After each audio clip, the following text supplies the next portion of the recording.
Hello and welcome to Stand Up Historian. My name is Kurosh and I bring this show to you from Seattle, Washington. In the last episode of Stand Up Historian, I put forward some questions regarding the Genesis, the first book of the Holy Bible, and those are questions that have been asked forever, and there has been answers to that from both Jewish and Christians alike. Depends on their theology and sometimes their dogma. And I just put those questions forward to see if we can find answers to those. I've had some comments from you. While I appreciate everything you said, I want to make one thing very clear, and that is by asking questions, I'm not trying to nullify any of the facts that are in the Bible, just questioning that. I'm not rejecting any of that. I'm just trying to find out the truth. I have no doubt that we can find information in this book, facts in this book that will help us to realize many mysteries, many of the questions that has been unanswered for thousands of years. And many teachers, rabbis, priests, and clergyman and everybody that you can think of spent time in this book. I'm sure they had these questions or similar questions. They came up with answers. So I want to continue that conversation with you and get into some more questions and also review some of the answers that have been presented to the, I would say, dilemma of creation of man according to the Bible. So, without any further ado, let's jump in and start by looking at. I will reference my uh, information from the Holy Bible, King James Version, and all the verses that I mention here are from King James Version. I want to go to chapter 1, verses 26 through 28, which is the first creation account. And as you know, it's very famous. God said, let us make man in our own image, after our likeness. So God created man in his own image. In the image of God created he him, male and female created he them. And God blessed them, and God said unto them, be fruitful and multiply and replenish the earth. So in these three verses of Genesis, verses 26 to 28, chapter 1, there are a few things that jumps out, and I believe anybody with critical thinking wants to know the answer. Again, what I'm trying to do is uh, asking questions, trying to find the answers. I know different peoples, they have answer for these type of questions, but see if we can find the truth in these verses or find a way to look at the truth beyond words and beyond these verses, which I'm sure this book will direct us to that direction. So what we see is the first thing is God creates man in his own image. And as I also mentioned this last time, what how he saw his image, what was his image? So the question is, where did God see his picture? Was it in a mirror? Was it his reflection in the waters of the earth? Or how that came about? Or he looked up into the heavens and saw the shadow of the sun, according to Gnostics, and the silhouette of that. And based on the picture that was created in his imagination, he created man. In any case, what we see here is uh, humanity is created both male and female. Remember, this is chapter 1, verses 26 to 28. And then This happens after God created all animals and plants. So this is chapter 1. God creates man, both male and female, and tells them, go and replenish the earth. And then this is after creation of animals and plants. And God gives dominion over the earth to both man and woman, male and female. There's no there is no woman at this point. It's just male and female. And the language is very complete. It's divine, it's cosmic, and says, "Okay, I created you, and here is the earth that I have created. It's all yours." And then in continue, we'll see that God asks Adam to go and name all the creatures on the earth, and the story continues. Now let's go to chapter 2, verses 7 through 25. So this is chapter 2. And the Lord God formed man of the dust of the ground, and the Lord God planted a garden eastward in Eden, and there he put the man. And out of the ground the Lord formed every beast of the field. But for Adam there was not found an help meet for him. So the Lord God caused a deep sleep to fall upon Adam, and made he a woman. And we know this story. He removes a rib, and out of that the Lord creates woman. And that's when Adam sees woman and says, "Okay, she's part of me, and I call her woman." So chapter 1, God creates male and female. Chapter 2, man and woman. There are some explanations. As far as I know, in Judaism, it's said that the first one, the both genders exist in one physical form, both male and female.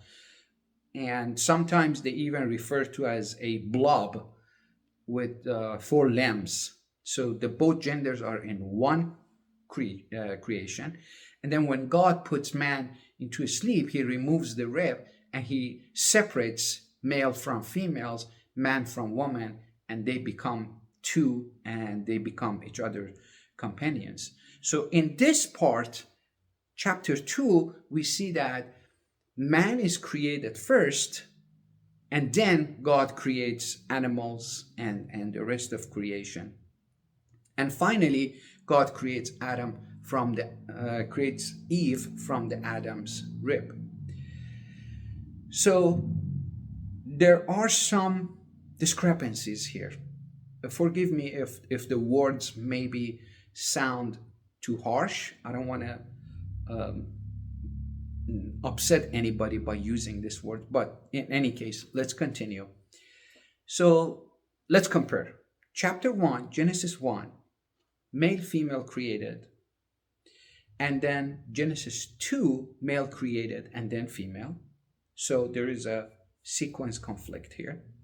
And then in chapter 1, the order is plants, animals, and man. In chapter 2, man, plants, animals, and woman. And in chapter 1 is a spoken word. In chapter 2, God explains how he created man.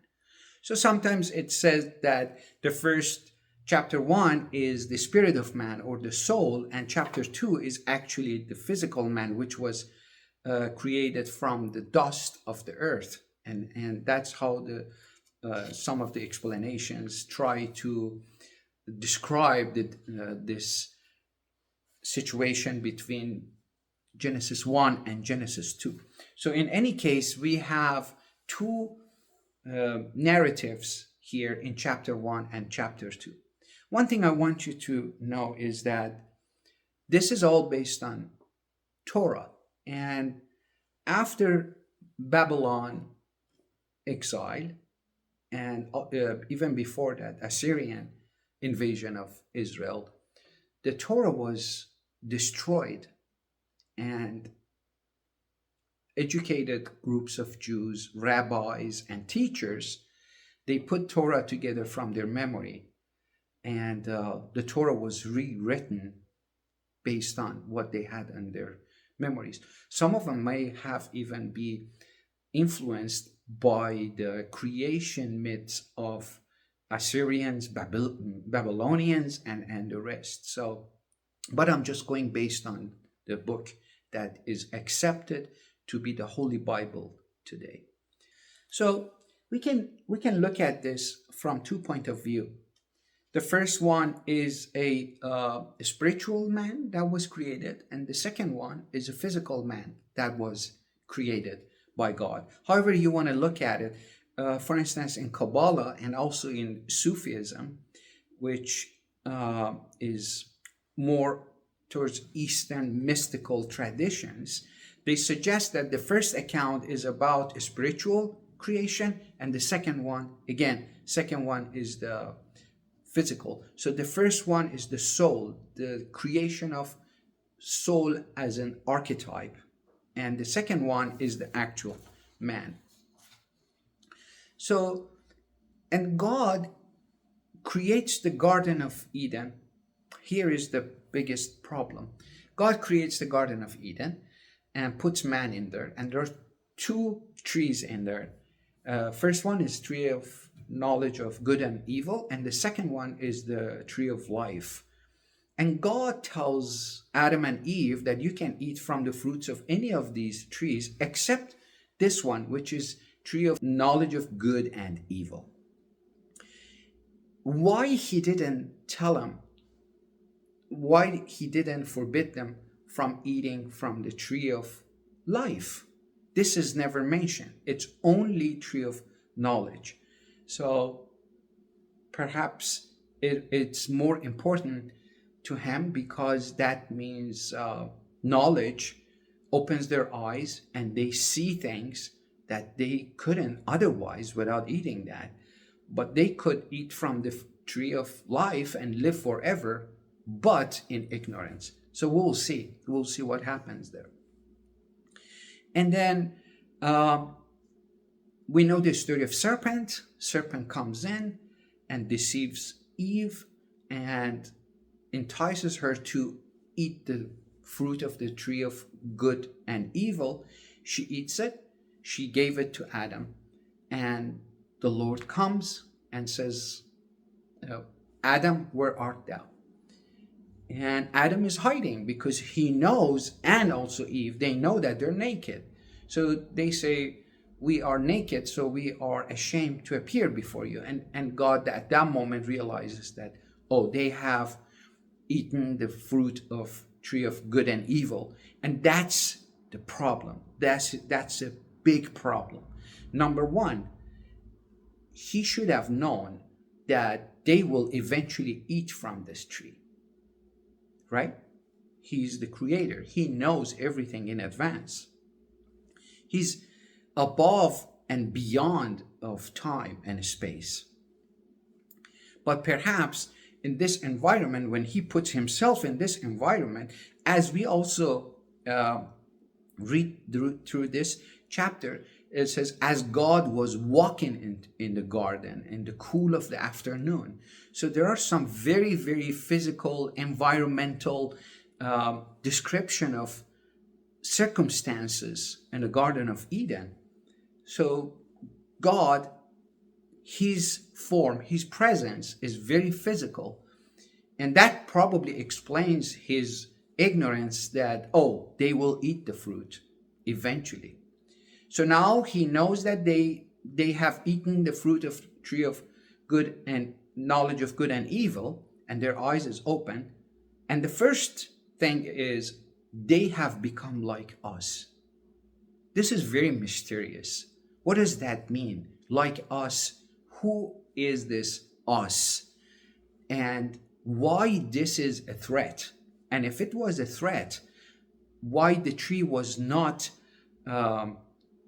protected from Adam and Eve to get even close to it, and how the serpent was able to come in and talk to Adam and Eve, specifically Eve, and tell her to eat the fruit. So these are the questions that we don't know how to answer, but we just continue with that. So now that they have that, God's become agitated, even angry, and he decides to punish them. So punishment begins with agitation, anger, and he condemns Adam to live on earth and find his food from working hard on earth. And he curses woman with pain of giving birth, and also he curses the serpent or the snake for doing what he did. After that, he protects the tree of life because he says he's one of us, and if he eats from the tree of life, he will be living forever. He becomes God.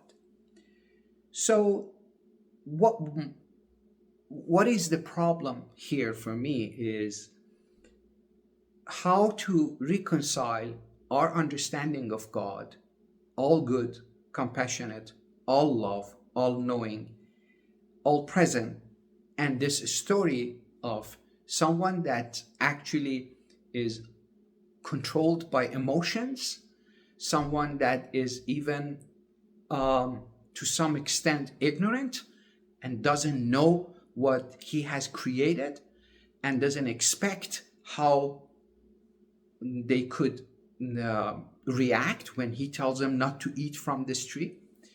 And all these things point out to a creator that cannot be as all-powerful as the religion wants us to believe. It seems like humanity was a creation which got out of control, and humans are punished for what they did. And after that, we have the story of Cain and Abel and everything else that follows. So the punishment by God is the main concern here. Why he punished them after that, and then he hid the tree of life. Why he didn't initially hide the tree of knowledge of good and evil. And it seems like God is surprised when this thing happens. And at that point, it's the tree of life that becomes a main concern to him, and he puts that sword, which is turning every way to protect the tree of life, and humanity is sent to the earth. And in chapter 1, we see that God sent them to the earth and said, okay, multiply and replenish the earth. But now, after they spend time in that controlled environment, in that, laboratory, which is Garden of Eden, they fail and he kicks them out. Why he couldn't wipe them off? Why he didn't destroy them and says, okay, this is not working and they are not listening to me. And my own interpretation of this is the moment we eat, Adam and Eve ate the fruit of tree of good and knowledge of good and evil, in fact, they become responsible for their actions. And the moment you're responsible, you understand that for your actions there are consequences. And with that comes free will. So you understand, if I take this action, these are the consequences. Prior to that, you didn't know anything. You are just made and put in this protected environment, and you are protected and provided with everything you need. The moment you understand that there is something else, that moment you become responsible.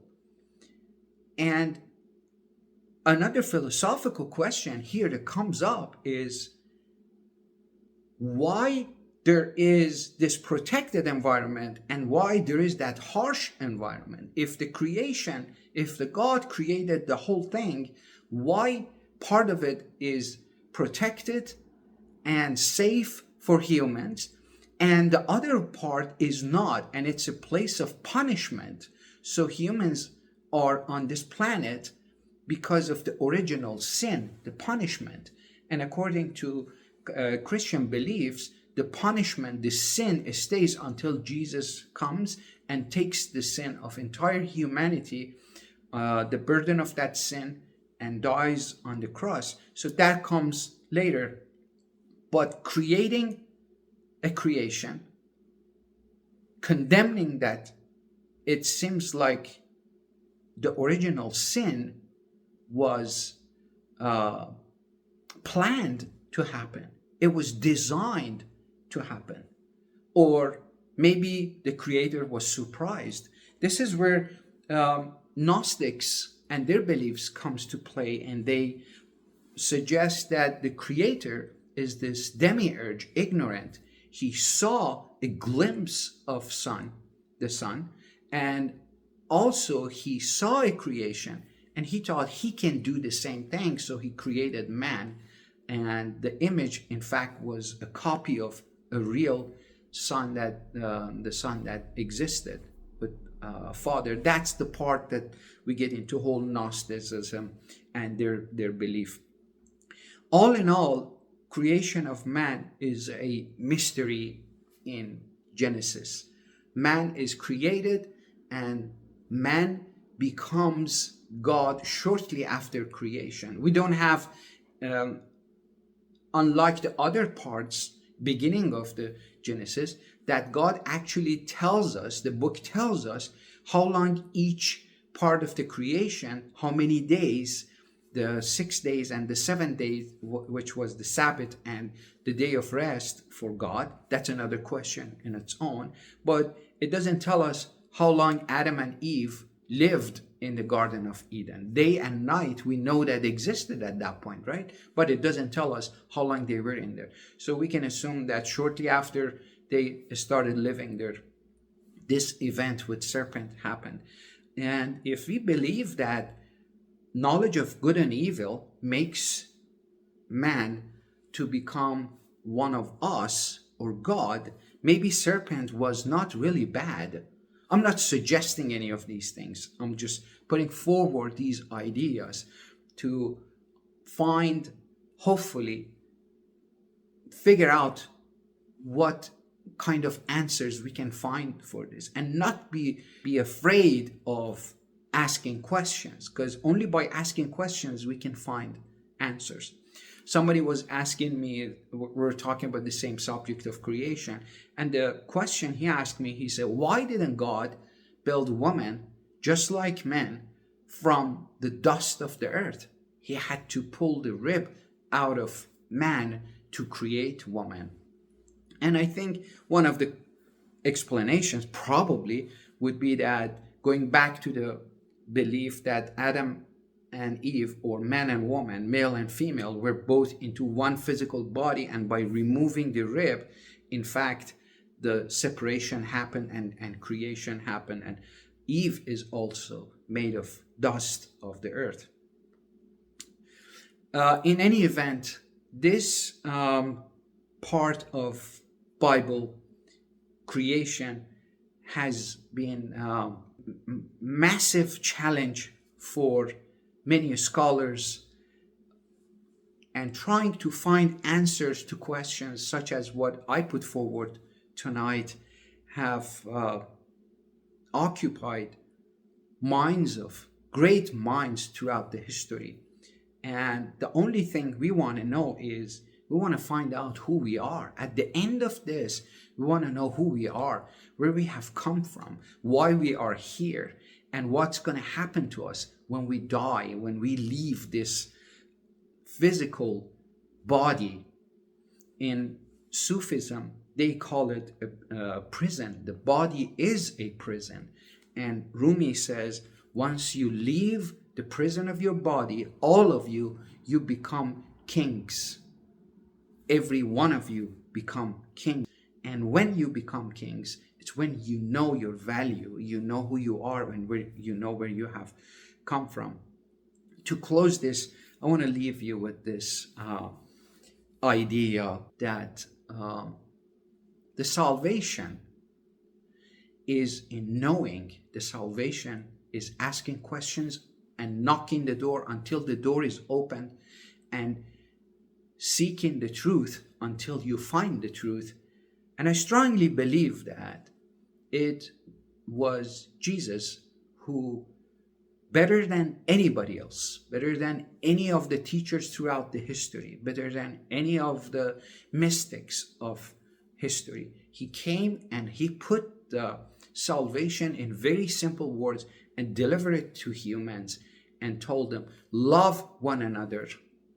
And also, because once you start doing that, you become different from others. You don't match the narrative. You don't fit into the narrative. He tells you that take your cross and follow me. There is no other way. You have to take your cross and follow him. Because at that moment, you realize that this is a place of banishment. This is where we have been banished. But there is something precious in every one of us. And that is the spark of divinity that was put inside humanity in that moment of creation. Whether the creator is the same as the ultimate light and ultimate God or not, we have to remember that we have that spark. And that's what compels us to ask questions, to search for truth. If you are not seeking the truth, you have not realized the spark within you. We have to respect it, and we have to dare to ask until and knock until the door is opened. I hope you enjoyed this episode. And again, my goal is just to have this conversation with you. I hope, like as always, you submit your comments, and if you wish to contact me, please go to my website, standuphistorian.com, and we can discuss more if you have any questions. In the next episode, I want to take you to a journey and propose a new theory in terms of where was this Garden of Eden. I think you will find it refreshing and very different. I look forward to the next episode and discuss that conversation with you, that theory, that new theory with you. Okay, until then, you have a wonderful days and nights, and I hope you find the light and the door opens to you if it's not opened yet.